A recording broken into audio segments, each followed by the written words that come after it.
Soul Eater, I really love the style of Soul Eater. Soul Eater has a very unique and grabbing style. And one thing that I always realized when it came to Soul Eater is how it feels like Soul Eater and Kingdom Hearts could be the same universe. Y'all tell me if I'm crazy about that, but it always felt like these characters could have all kind of been put into the same universe and they would have fit in beautifully. There's another anime I'm thinking of. It's on the tip of my tongue, but I can't remember because there was a third anime that I felt like also fit into this universe. Um, what was it? It wasn't Fully Coolly. There was a third anime that I felt like would also kind of mix good with these two. Hopefully, it'll come to me later on. But I always liked the aesthetic of Soul Eater. Soul Eater has this gothic vibe that's really nice. It has a very gothic vibe. It's all a lot of the time things happen at nighttime. And when you look at the manga covers, they're all in poses kind of like JoJo's. I'm pretty sure the author probably was inspired by JoJo's because JoJo's is like one of the oldest mangas, and a lot of different artists, a lot of different mangaka were inspired by it. Like you can tell the creator of Yu-Gi-Oh! Rest in peace. You could tell that he was heavily inspired by JoJo's just by how overly exaggerated the characters are in Yu-Gi-Oh! Um, Honestly, Yu-Gi-Oh could be a good example of like I was saying earlier. It looks like it can also take place in the Kingdom Hearts world. Like Soul Eater, Yu-Gi-Oh, and Kingdom Hearts, they all look like they could take place in the same universe.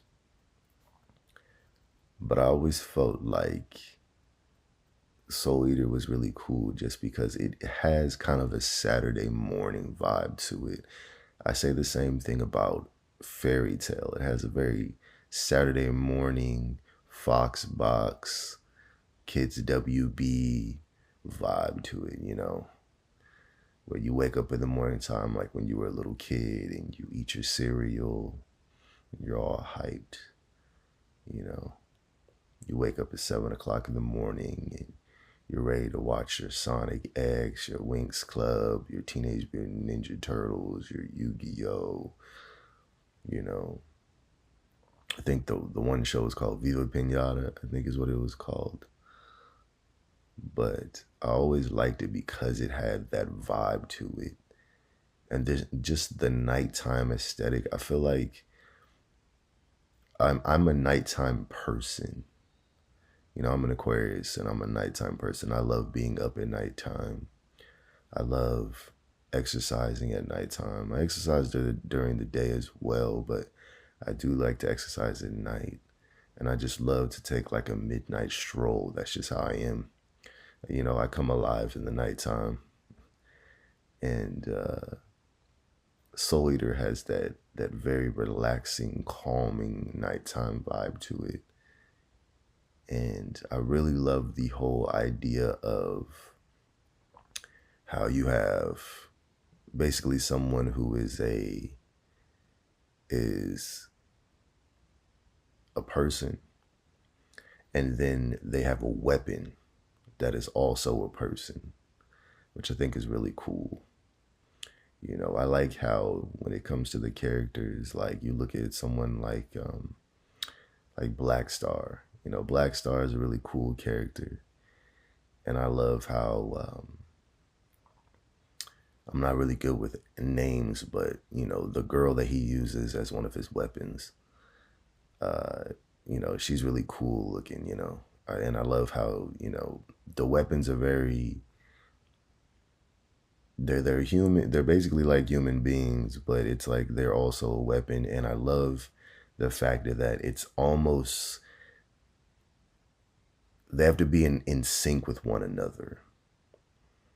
And it's almost like they're in a relationship with one another. But it's like, it's not a platonic relationship. It's more of like a weapon and its user relationship. But at the same time, you could feel that it's platonic, and sometimes it can even feel romantic because it's really intimate.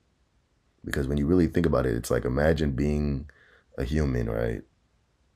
And then it's like, you have another person and they transform into a weapon and you're holding them. You have to hold them in your hands and use them. So it is extremely intimate. I know I keep saying human. I'm just using that as a filler word because, technically they're not humans, but I use it as like a filler word. Humans and weapons, because you guys can understand what I'm saying. But it's a very intimate thing, and I like how all of the characters have their own unique relationships with their weapons, and all the relationships are different. Like the one with Black Star, even in the first couple of episodes, it's like, the girl that he uses as a weapon, and she's like the sweetest person, but her name is like escaping me right now. I cannot remember what her name was, but she's like the sweetest person, and she mixes with Black Star so well because he's so upbeat and goofy.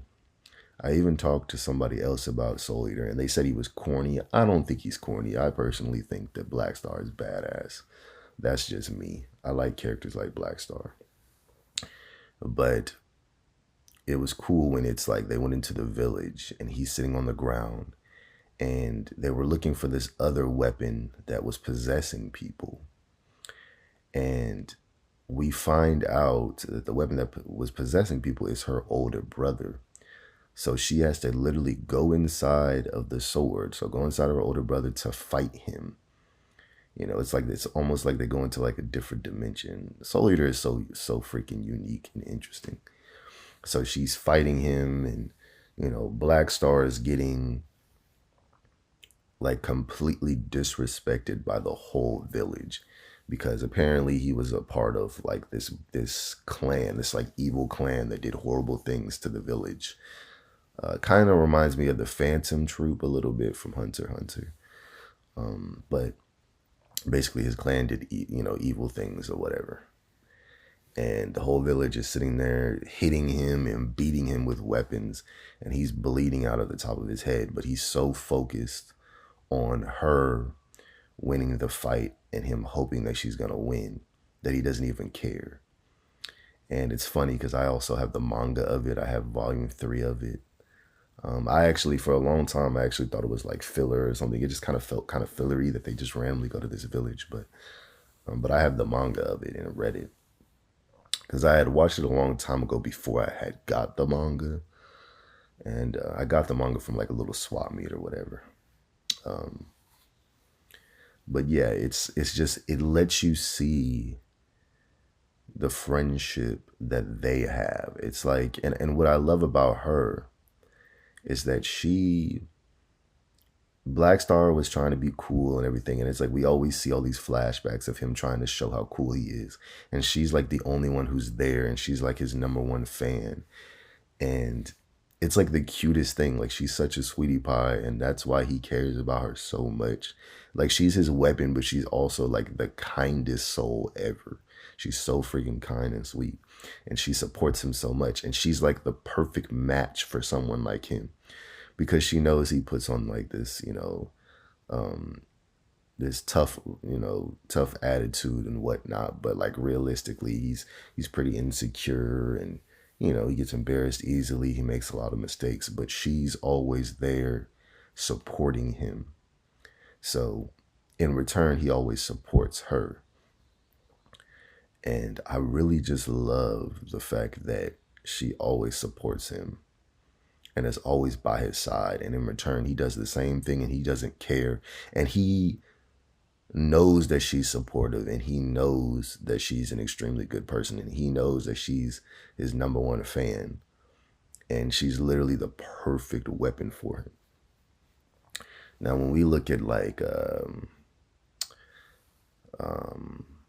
for example, like Soul, and again, I always be forgetting the main character's name. Matter of fact, hold on, let me go see. Because I have the manga in my room. Let me see. So I don't keep. It's just let me see.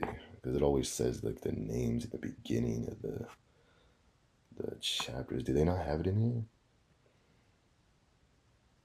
Oh wow, this is one of the books where they don't tell the characters' names at the front. Usually in the mangas they'll like have like the characters, like pictures of the characters, and we'll say their names. But I guess the Soul Eater manga doesn't have that.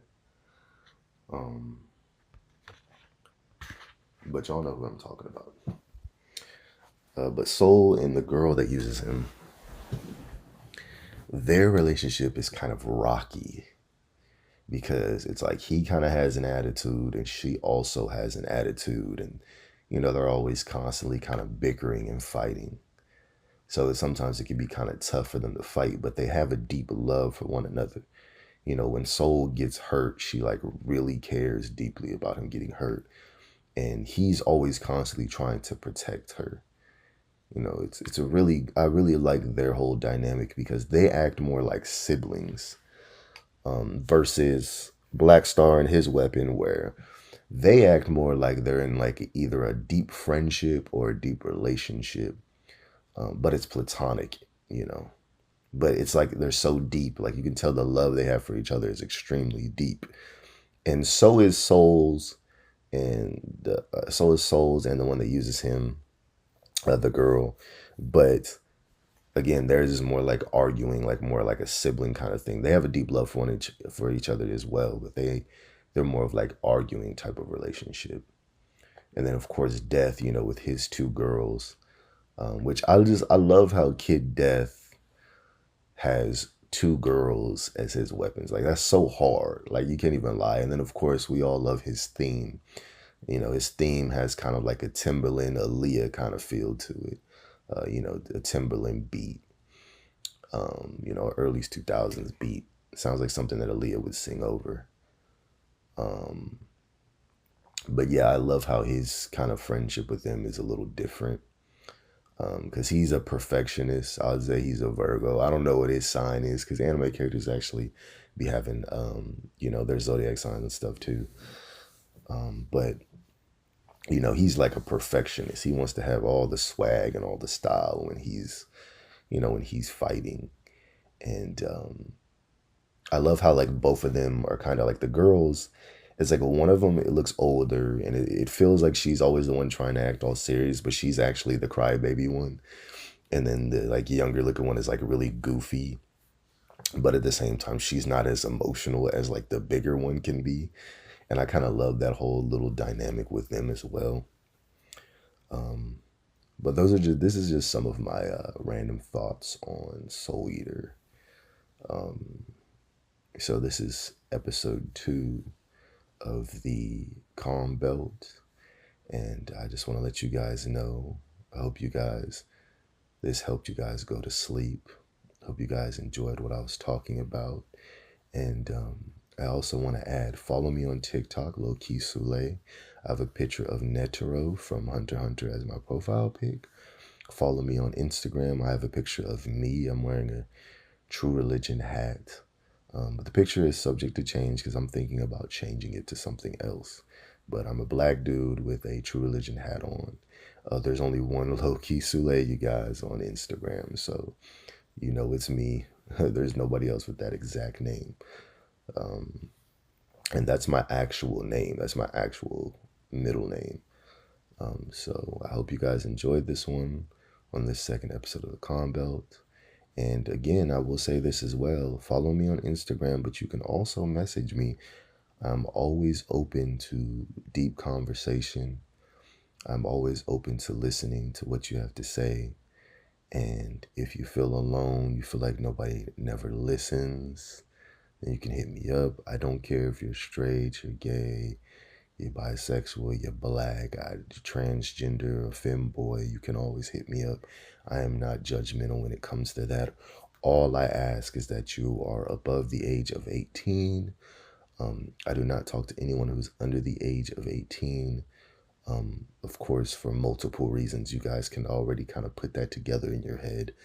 Um, one thing I realized as a YouTuber is I want to be very cautious about the whole, people who are underage messaging me and talking to me because I don't want like an EDP thing going on, you guys. But I'm not weird like him or creepy like that. But still, it's like I would like to avoid that altogether, because I'm a grown ass man. So, yeah, if you are under the age of 18, please do not hit me up or message me. But if you are 18 and up, my DMs are always open and we can talk about whatever you want. I love talking about anime and movies, and I love to talk about things like dreams and astral projection, positive affirmations, meditation. So if that's anything that you guys like, message me. I also like to do poetry. I'm very into writing short stories and poetry. So if that's something that you guys are like, you can always hit me up if you want to hear some of my poetry. I'm thinking about putting those into videos at the beginning of all my videos. I feel like you guys would like that. Um, but I hope you guys enjoyed this. I want to let you guys know I love you, and I'm giving you a virtual hug. Peace and blessings. Take care. Have a great night. I hope you have a good day at school tomorrow if you're in college or if you're in your last year of high school. Um, I hope you have a good day at work, and I hope you can find some enjoyment in the videos that I make. But hope everything's good. Love you guys. Take care. Peace and blessings.